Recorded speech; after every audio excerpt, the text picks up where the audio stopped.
Hello everyone and welcome to the first layout for the month of June for Kitaholic Kits. It's Helen here, by the way, in case you can't tell. I've started off by getting out the mixed media kit, wetting this piece of basil cardstock. I use the marshmallow cardstock. It's supposed to be thicker, well it is thicker and for mixed media, but somehow I still manage to warp it most times. Anyway, I just spritz water before I sprayed the shimmer sprays from Dilution because the water allows it to mix and move around the page.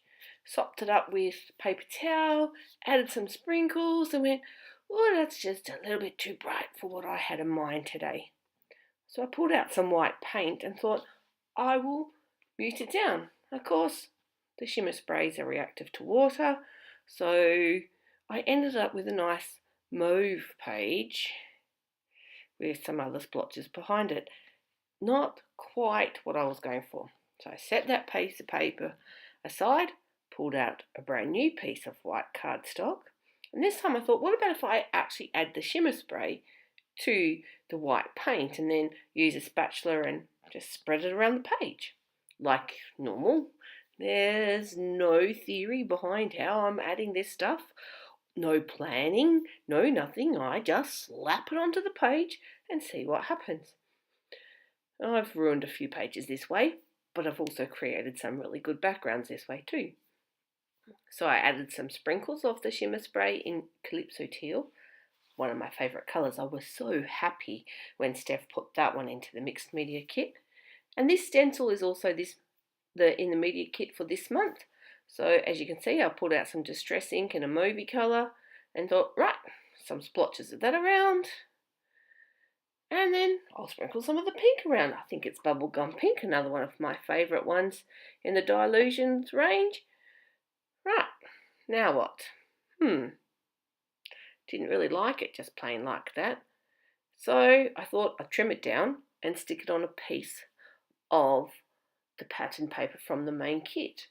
There is one pattern paper, and I don't know what the name of it is, but you'll see it, this one right here, and I love the colour. It's like my favourite sheet in this month's kit, and of course the one I had to use first. I've just taken the middle out because that way I can use that to back photos and do a few other things with on this layout. And then now I'm happy to begin. I like that pop of the dark teal around it. I probably said this before, but I like to have my layouts with an edge or a border. So I either do it with patterned paper or I draw it or something. But this month, patterned paper. Well, this layout, who knows what will happen next layout. And then thought, right, now what? Luckily for me, one of my friends was visiting yesterday, and when her daughter was a bit younger, she had a mermaid party and she was looking at the kits and I went, do you know what? Those photos would be perfect. So here are photos of Georgia when she was 9 for her mermaid party. Perfect colours for this layout. It's like it was made for it, which is very lucky considering that I've never dressed my boys as mermaids. Anyway, back to the layout. I decided I wanted a bit more of the mauve colour. I actually quite liked the mauve I made on the first layout. It just wasn't what I wanted all over the whole page. Eventually, after adding little bit colours, I added some of the mauve, mainly over where I did the stenciling, because that wasn't quite the right shade of purple. My thinking always is that, you add something, and if you don't like it, well, it just means you've got to keep building and making and creating until you get to a point where you do like it. So, as you can see, just splatting it on. Now, this is where that first sheet did come in handy because it allowed me to mat the photos and just get just a little tiny bit of that colour. You'll see it comes in handy in a little bit as well. And then I pulled out that piece that I cut out the middle just to add another border around the photos. I like to tie in the colours from that outside border and around the photo. I find it just adds cohesion to the page and I like it. So anyway, a little bit of trimming so I get just a fine border, and then I was like, that skirt is so pretty with all the scales. what about if I make some scales for my page? And after a bit of ferreting, I found this really, really, really old stencil, kind of. Anyway, it has these ovals on it. No joke, I'm sure it's going to be about 15 years old. Never used. It was still in its sealed package. And I used it to trace around the teal paper, the vellum paper that comes in the main kit, just gorgeous, and some of that other background that I made, so that I could create some scales on my page. You may have noticed I quickly put that vellum paper behind the photos because I thought maybe it would add another layer, but it wasn't quite the look I was going for. So anyway, there you go, 2 lines of scales for my page. Also included in the main kit is a little bag with some bits and pieces in it. There's always little bits and pieces in. I love that about the kits. And there was this gold sequin strip and some other punched pieces and a couple of doilies. But I just thought that gold sequin strip just finishing off the top of the scales perfectly.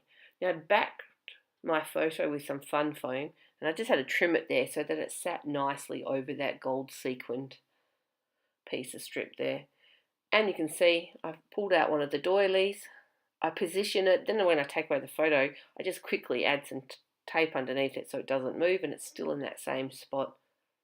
And then this where luckily I edit these videos a lot, because there's a spot here where I was thinking, well, now what do I do? I got to this point and I wasn't quite sure. So I thought, okay, start with the title. I love this alphabet set.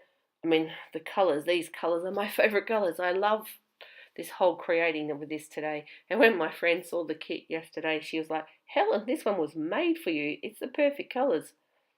And then I started going through all the embellishments. So in the main kit comes this embellishment pack. And you can also see there, I forgot to mention, I added some of the washi tapes, or washi tape from this washi tape book. And I just cut one so that it's on one side of the photo and a little bit on the other side of the photo, because it says chase rainbows, ride a unicorn, swim with mermaids. Had to use it. And here you can see I'm just pulling out more pieces or die cuts from the embellishment pack, trimming bits of them, working out where I want them and building as I'm going. And thankfully I found those pink flowers in the embellishments, because I wanted some kind of flower and I'd gone through things and I just wasn't happy with it until I found those. Now that one I'm just working on now, it had 2 leaves that were straight and I wanted it more at a 90-degree angle, so I just cut one of the leaves off, positioned it and stuck the flower over the top. You can't really tell, and it just blends in and does exactly what I want that way. Another strip of washi tape, another flower from the die cut pack, and then more embellishing. You can see a little mermaid's popped its way up, and that yellow down the bottom, it just was too bright for me. I didn't like it, so unfortunately I forgot to film it. I added some more embellishments and pieces to finish off. I hope you enjoyed it. See you next week. Thanks for watching. Bye.